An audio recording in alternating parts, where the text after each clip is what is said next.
High friends, welcome back to my channel. आज आपण बनवणार आहे मोमोज, व्हेज मोमोज। आपण पनीर मोमोज नाही तर हे व्हेज मोमोज आहेत। सगळ्या ग्रीन व्हेजिटेबल्सनी बनवणार आहे मी हे। आता हे जे मोमोज आहेत ना ते एकदम परफेक्ट, अजिबात चिकटत नाही, फाटत नाही आणि याचा शेपही बघा तुम्ही किती छान असा आलेला आहे। जसं की मी बाहेरूनच विकत आणले आहेत असेच वाटत आहेत।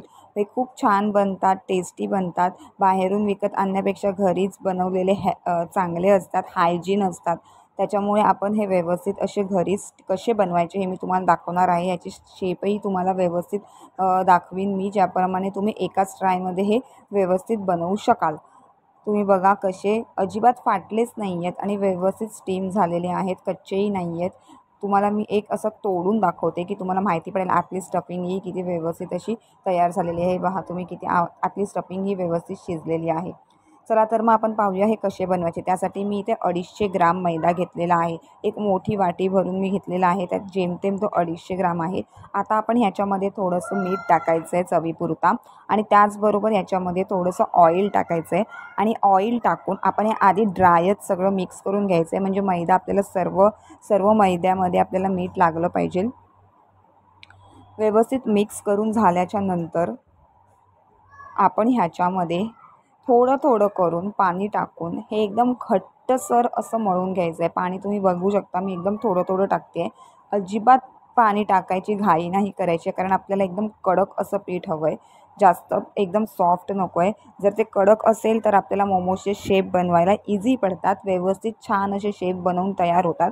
जर ते एकदम पातळ झालं तर त्याचे शेप नाही बनत, बनवायला खूप कठीण जातं। तुम्ही बघू शकता असं शिंपडून शिंपडून पाणी घ्यायचं आहे आणि जोपर्यंत आपण जेव्हा पीठ मळून तयार आपलं पूर्ण होणार ते आपल्या हाताला जरा पण स्टिक नाही झालं पाहिजे, एवढ्या प्रमाणात ते कडक असलं पाहिजे, तरच आपले शेप्स व्यवस्थित तयार होतात। तुम्हाला अंदाज आलाच असेल की हे किती कडक आहे, बघू शकता तुम्ही। माझ्या हाताला अजिबात स्टिक नाही होत आहे ते।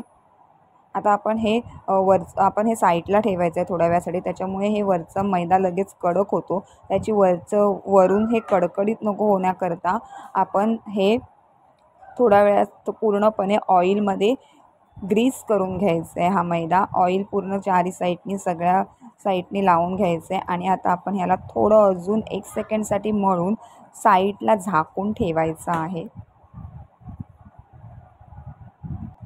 जोपर्यंत आपल्या भाज्या कट होतात तोपर्यंतच आपण ह्याला साईडला ठेवायचं आहे थोड्या वेळासाठी। आता आपल्या भाज्या कट करून घेऊया। त्यासाठी मी इथे एकदम बारीक चिरून घेतलेली आहे कोबी, कॅबेज आणि एकदम बारीक कापलेली आहे शिमला मिरची, किसून घेतलेला आहे गाजर आणि थोडंसं मीठ याच्यामध्ये ॲड केलेलं आहे। सगळ्या भाज्या एकदम बारीक कट करून घ्यायच्या आहेत। जेवढ्या भाज्या आपल्या बारीक कट केलेल्या असतील, चॉप केलेल्या असतील, तेवढीच आपली स्टफिंग व्यवस्थित आतमध्ये स्टफ होणार आहे, नाहीतर आपला मोमोज फाटू शकतो। आता आपण ह्याच्यामध्ये मीठ टाकून ह्याला पाणी सुटेपर्यंत मिक्स करून घ्यायचे आणि दाबून दाबून प्रेस करून यातलं पाणी काढून टाकायचं आहे, करून या भाजीला पाणी सुटलं पाहिजे। ही जी स्टेप आहे ती अत्यंत महत्त्वाची आहे। आता ह्याला आपण एकदम दाबून दाबून घ्यायचं आहे, एकदम दाबून दाबून त्याच्यामधले जे पाणी आहे भाजीचं ते वेगळं झालं पाहिजे, एवढ्या प्रमाणात ह्याला आपण प्रेस करून करून एकदम दाबून दाबून घ्यायचं आहे। ह्यातलं आता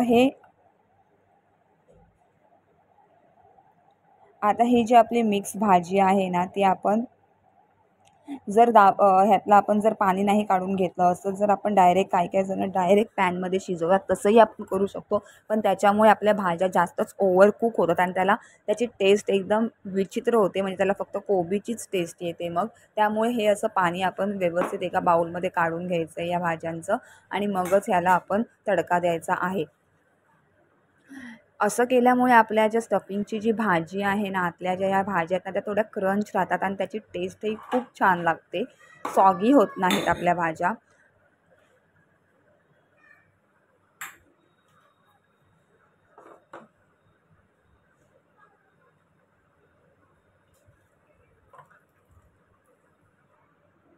तुम्ही पाहू शकता मी सगळं पाणी या भाज्यांमधनं काढून घेतलेलं आहे।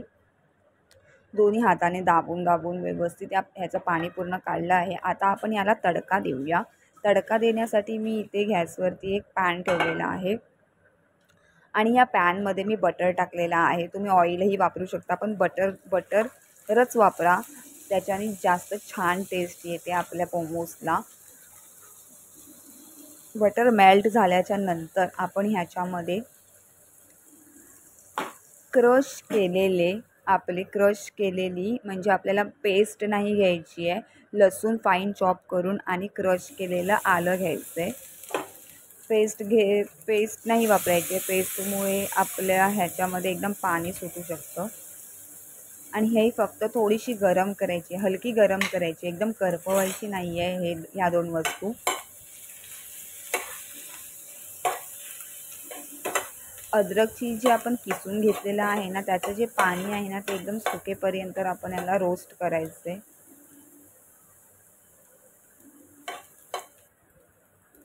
आता हे व्यवस्थित गरम झाल्याच्या नंतर आपण ह्याच्यामध्ये आपण जे भाज्यांमधलं पाणी काढून घेतलेलं आहे ते टाकून घेऊया. आता हे थोड्या वेळासाठी आपल्याला व्यवस्थित मिक्स करून घ्यायचं आहे. आपण ह्यातलं पाणी काढलेलं आहे, त्याच्यामुळे हे व्यवस्थित असं पटकन तयार होतं आहे, नाहीतर याला आता पाणी सुटलं असतं. आणि ही जी सगळी प्रोसिजर आहे ती एकदम फास्ट गॅसवर करायची आहे. आता आपण ह्याच्यामध्ये आपला चॉप केलेला ग्रीन ऑनियन, कांद्याची पात टाकूया आणि मग मीठ टाकूया.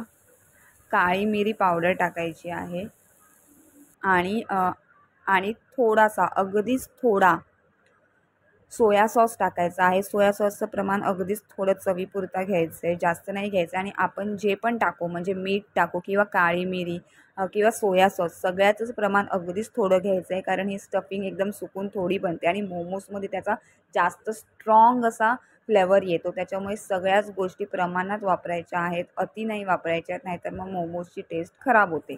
आता आपली जी स्टफिंग आहे ती 2 मिनटंच परतून अगदी तयार झालेली आहे आणि ती मी थंड करून घेतली आहे. आता जे आपण पीठ मळून ठेवलं होतं मैद्याचं, त्याचे आपण असे बारीक बारीक गोळे करून घेऊया, जेवढे आपल्याला मोठे मोमोज हवे आहेत तेवढं. आणि एक गोळा आपण असा व्यवस्थित घेऊन आपण हे लाटून घ्यायचं आहे, व्यवस्थित गोल असा लाटून घ्यायचा आहे. तुम्हाला जेवढं पातळ लाटता येईल तेवढं पातळ लाटायचं आहे. जर तुमचा व्यवस्थित असा गोल शेप होत नसेल तर तुम्ही त्याला एका कटरच्या साहाय्याने किंवा झाकण, कुठच्याही प्रकारचं आपण झाकण घेऊन ते आपल्याला शेप द्यायचा आहे त्याला सर्कलचा.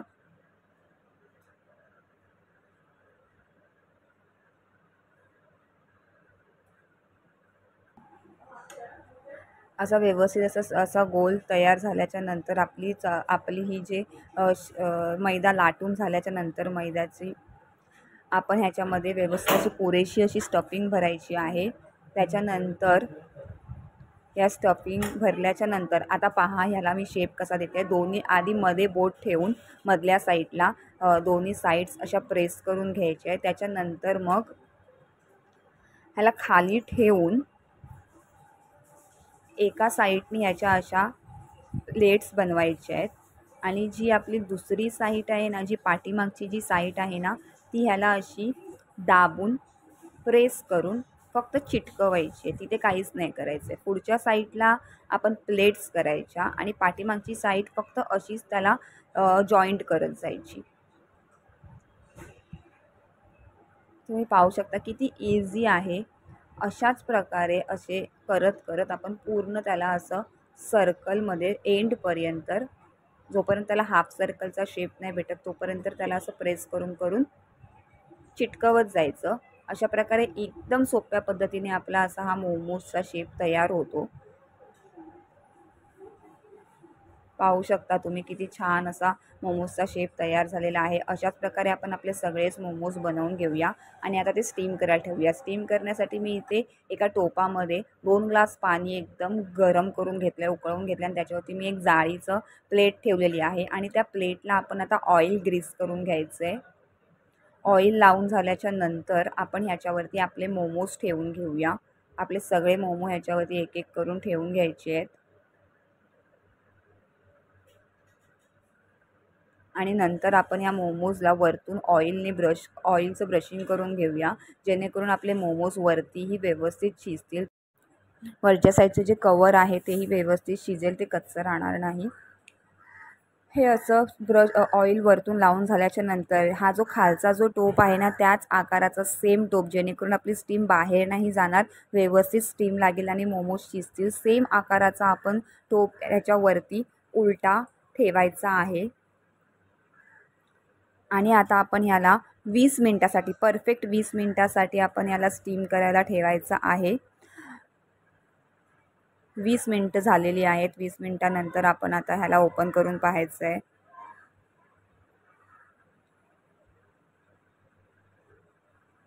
अगदीच अलगदपणे आपल्याला हे ओपन करायचं आहे, चटका लागू शकतो. आता हे पाहू शकता तुम्ही आपले मोमोज रेडी आहेत. ते अजिबात खाली स्टिकही नाही झाले आहेत, अजिबात चिकटलेले नाही आहेत. अलगदपणे सहजपणे हे उचलले जात आहेत, अजिबात फाटले पण नाही आहेत. मस्त असे आपले मोमोज तयार आहेत. आपण आता हे कशाबरोबर, तुम्हाला जर मेयो आवडत असेल तर मेयोनीज बरोबर किंवा सॉस बरोबर तुम्ही हे एन्जॉय करू शकता किंवा शेजवान चटणी बरोबर. जर तुम्हाला माझी रेसिपी आवडली असेल तर प्लीज माझ्या चॅनलला सबस्क्राईब करा. रेसिपी तुमच्या मित्रांबरोबर, रिलेटिव्सबरोबर शेअर करा. Thank you for watching.